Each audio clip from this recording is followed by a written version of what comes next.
താമസിക്കുന്ന പ്രവാസി മലയാളികൾക്കും വിവിധ വിസ നടപടികളിലൂടെ കടന്നു പോകുന്നവർക്കും ആശങ്കയുണ്ടാക്കുന്ന ഒരു പ്രധാന വിവരമാണ് ഇപ്പോൾ യുഎസിൽ നിന്നും പുറത്തുവരുന്നത്. വിസ കാലാവധി കഴിഞ്ഞവരെയോ ഇമിഗ്രേഷൻ നിയമങ്ങൾ ലംഘിച്ചവരെയോ അവരുടെ സ്വന്തം രാജ്യത്തേക്ക് തിരിച്ചയക്കുന്നതിന് പകരം മറ്റൊരു മൂന്നാം രാജ്യത്തേക്ക് നാടുകടത്തുന്ന നടപടിയാണ് അമേരിക്കൻ ഭരണകൂടം ഇപ്പോൾ സ്വീകരിച്ചു വരുന്നത്. ഇതിന്റെ ഭാഗമായി ആദ്യഘട്ടത്തിൽ ഒരു കൂട്ടം കുടിയേറ്റക്കാരെ ആഫ്രിക്കൻ രാജ്യമായ ലൈബീരിയയിലേക്ക് അമേരിക്ക നാടുകടത്തിയിരിക്കുകയാണ്. എന്താണ് ഈ തേർഡ് കൺട്രി ഡിപ്പോർട്ടേഷൻ? എന്തുകൊണ്ടാണ് അമേരിക്ക ഇത്തരമൊരു നടപടി സ്വീകരിക്കുന്നത്? ഇത് അമേരിക്കയിലെ മലയാളികൾ ഉൾപ്പെടെയുള്ള പ്രവാസികളെ എങ്ങനെയാണ് ബാധിക്കുക എന്നാണ് നമ്മൾ ഇന്ന് വിശദമായി നോക്കുന്നത്. US immigration and customs enforcement അഥവാ ICE പുറത്തുവിട്ട വിവരങ്ങൾ പ്രകാരം ഏകദേശം 1200 കുടിയേറ്റക്കാരെ ലൈബീരിയയിലേക്ക് അയക്കുന്നതിനുള്ള കരാറിലാണ് അമേരിക്കയും ലൈബീരിയൻ സർക്കാരും എത്തിയിരിക്കുന്നത്. ഇതിന്റെ ആദ്യഘട്ടമായി 20 പേരടങ്ങുന്ന സംഘത്തെ വിമാനമാർഗം ലൈബീരിയൻ തലസ്ഥാനമായ മൊൺറോവിലെ റോബർട്ട്സ് ഇന്റർനാഷണൽ എയർപോർട്ടിൽ എത്തിച്ചു. ഇതിലെ ഏറ്റവും ശ്രദ്ധേയമായ കാര്യം ഇവരിൽ ഭൂരിഭാഗവും ലൈബീരിയൻ പൗരന്മാരല്ല എന്നതാണ്. ആഫ്രിക്കയിലെ മറ്റ് രാജ്യങ്ങളിൽ നിന്നുള്ളവർക്കൊപ്പം North America, South America, Caribbean മേഖലയിൽ നിന്നുള്ള ആളുകളെയും അമേരിക്ക ലൈബീരിയയിലേക്ക് അയച്ചിട്ടുണ്ട്.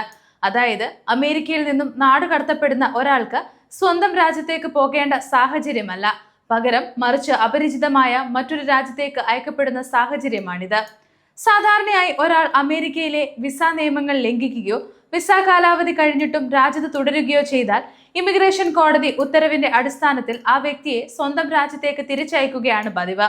എന്നാൽ ഇപ്പോഴത്തെ രീതിയിൽ അമേരിക്ക മറ്റു ചില രാജ്യങ്ങളുമായി പ്രത്യേക കരാറുകളിൽ ഏർപ്പെടുകയാണ്.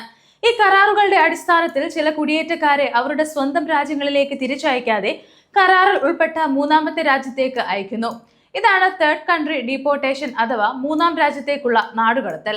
ഈ കരാറിന്റെ ഭാഗമായി ലൈബീരിയൻ പൗരന്മാർക്ക് നൽകുന്ന അമേരിക്കൻ വിസിറ്റർ വിസയുടെ കാലാവധി 12 മാസത്തിൽ നിന്നും 36 മാസമായി വർദ്ധിപ്പിക്കാനും അമേരിക്ക ധാരണയിലെത്തിയിട്ടുണ്ട്.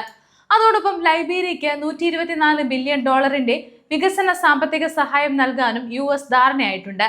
അതായത് കുടിയേറ്റക്കാരെ സ്വീകരിക്കുന്നതിന് പകരമായി സാമ്പത്തികവും വിസ സംബന്ധവുമായ ചില ആനുകൂല്യങ്ങൾ നൽകുന്ന രീതിയിലാണ് ഇത്തരം കരാറുകൾ മുന്നോട്ടു പോകുന്നത്. ലൈബീരിയയെ മാത്രമല്ല മറ്റു രാജ്യങ്ങളുമായും അമേരിക്ക ഇത്തരം ഇമിഗ്രേഷൻ കരാറുകളിൽ ഏർപ്പെട്ടിട്ടുണ്ടെന്നാണ് വിവിധ മനുഷ്യാവകാശ സംഘടനകൾ പറയുന്നത്. Refugees international, human rights first തുടങ്ങിയ സംഘടനകളുടെ കണക്കുകൾ പ്രകാരം ഏകദേശം 35 രാജ്യങ്ങളുമായി അമേരിക്ക ഇത്തരം ക്രമീകരണങ്ങളിൽ ഏർപ്പെട്ടിട്ടുണ്ട്.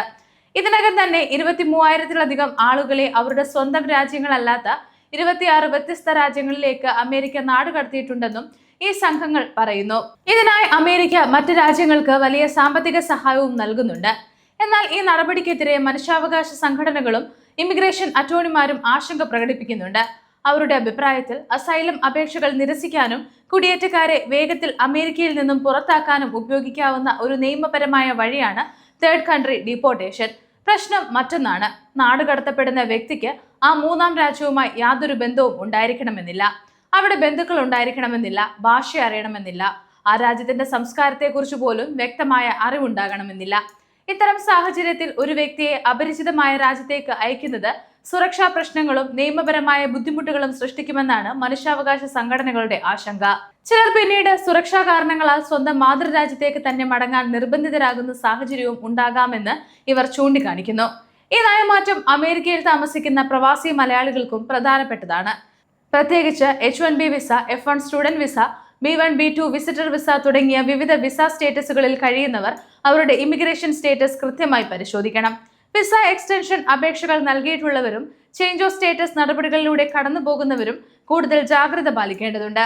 ഇമിഗ്രേഷൻ നിയമങ്ങളിലെ ചെറിയ വീഴ്ചകൾ പോലും ഇപ്പോഴത്തെ സാഹചര്യത്തിൽ ഗുരുതരമായ പ്രത്യാഘാതങ്ങൾ ഉണ്ടാക്കാൻ സാധ്യതയുണ്ട്. പ്രത്യേകിച്ച് വിസ ഓവർസ്റ്റേ വളരെ ഗൗരവമായി കാണേണ്ട വിഷയമാണ്. വിസ കാലാവധി കഴിഞ്ഞിട്ടും നിയമപരമായ സ്റ്റേറ്റസ് ഇല്ലാതെ അമേരിക്കയിൽ തുടരുന്നത് ഭാവിയിലെ ഇമിഗ്രേഷൻ നടപടികളെയും ബാധിക്കാം. ഇപ്പോൾ അമേരിക്കയിൽ കഴിയുന്ന മലയാളികൾ ചില കാര്യങ്ങൾ പ്രത്യേകം ശ്രദ്ധിക്കണം. ഒന്നാമതായി, നിങ്ങളുടെ I-94 അറൈവൽ ഡിപ്പാർച്ചർ റെക്കോർഡ് പരിശോധിക്കുക. അമേരിക്കയിൽ നിങ്ങൾക്ക് അനുവദിച്ചിരിക്കുന്ന താമസ കാലാവധി കൃത്യമായി മനസ്സിലാക്കണം. വിസ കാലാവധി അവസാനിക്കുന്നതിന് മുൻപ് ആവശ്യമായ എക്സ്റ്റൻഷൻ നടപടികൾ ആരംഭിക്കുന്നതും പ്രധാനമാണ്. ആവശ്യമായ സാഹചര്യത്തിൽ I-539 അല്ലെങ്കിൽ I-129 പോലെയുള്ള അപേക്ഷകൾ സമയബന്ധിതമായി സമർപ്പിക്കണം. രണ്ടാമതായി, വിസ സ്റ്റേറ്റസ് മാറ്റുമ്പോഴും ജോലി മാറുമ്പോഴും പ്രത്യേകം ശ്രദ്ധിക്കണം. Change of status, employer changes തുടങ്ങിയ നടപടികളിൽ ഇമിഗ്രേഷൻ നിയമലംഘനങ്ങൾ ഉണ്ടാകില്ലെന്ന് ഉറപ്പാക്കണം. ഇമിഗ്രേഷൻ ഡിപ്പാർട്ട്മെന്റിൽ നിന്ന് എന്തെങ്കിലും നോട്ടീസ് ലഭിച്ചാൽ അത് അവഗണിക്കരുത്. പ്രത്യേകിച്ച് നോട്ടീസ് ടു അപ്പിയർ അഥവാ NTA ലഭിച്ചാൽ സ്വന്തം നിലയിൽ തീരുമാനമെടുക്കാതെ ഉടൻ യോഗ്യതയുള്ള ഒരു ഇമിഗ്രേഷൻ അറ്റോർണിയുടെ സഹായം തേടുക. മൂന്നാമതായി, നിങ്ങളുടെ എല്ലാ ഇമിഗ്രേഷൻ രേഖകളും കൃത്യമായി സൂക്ഷിക്കുക. ലീഗൽ സ്റ്റേറ്റസ് നിലനിർത്തുക എന്നത് ഇപ്പോഴത്തെ സാഹചര്യത്തിൽ ഏറ്റവും പ്രധാനപ്പെട്ട കാര്യമാണ്. വിസ, I-94 എക്സ്റ്റൻഷൻ അപേക്ഷകൾ, എംപ്ലോയ്മെന്റ് സംബന്ധമായ രേഖകൾ എന്നിവ കൃത്യമായി സൂക്ഷിക്കുന്നത് ഭാവിയിലെ പ്രശ്നങ്ങൾ ഒഴിവാക്കാൻ സഹായിക്കും. അമേരിക്കൻ ഇമിഗ്രേഷൻ നയങ്ങൾ ഇപ്പോൾ കൂടുതൽ കർശനമായിക്കൊണ്ടിരിക്കുന്ന സാഹചര്യമാണ്. സ്വന്തം രാജ്യത്തേക്ക് തിരിച്ചയക്കുന്നതിന് പകരം മൂന്നാം രാജ്യത്തേക്ക് നാടുകടത്തുന്ന നടപടികൾ കൂടുതൽ വ്യാപിപ്പിക്കുമോ എന്നത് വരും ദിവസങ്ങളിൽ ശ്രദ്ധിക്കേണ്ട കാര്യമാണ്. അതുകൊണ്ട് അമേരിക്കയിൽ താമസിക്കുന്ന മലയാളികൾ അവരുടെ visa status, I-94 immigration documents എന്നിവ കൃത്യമായി പരിശോധിക്കുകയും നിയമപരമായ സ്റ്റേറ്റസ് നിലനിർത്തുകയും ചെയ്യണം. പ്രത്യേകിച്ച് ഇമിഗ്രേഷൻ നോട്ടീസ് ലഭിച്ചാൽ അത് അവഗണിക്കാതെ വിദഗ്ധ നിയമോപദേശം തേടുക. അമേരിക്കൻ ഇമിഗ്രേഷൻ നിയമങ്ങളിൽ വരുന്ന പുതിയ മാറ്റങ്ങളും ഔദ്യോഗിക അറിയിപ്പുകളും കൃത്യമായി മനസ്സിലാക്കി വേണം ഓരോരുത്തരും അവരുടെ അടുത്ത നീക്കങ്ങൾ തീരുമാനിക്കാൻ. ഇത്തരത്തിലുള്ള പ്രധാനപ്പെട്ട ഇമിഗ്രേഷൻ അപ്ഡേറ്റുകൾ തുടർന്നും അറിയാൻ ഗ്ലോബൽ സമയം സബ്സ്ക്രൈബ് ചെയ്യുക. ഒപ്പം നിങ്ങളുടെ അഭിപ്രായങ്ങൾ താഴെ കമന്റ് ചെയ്യുക.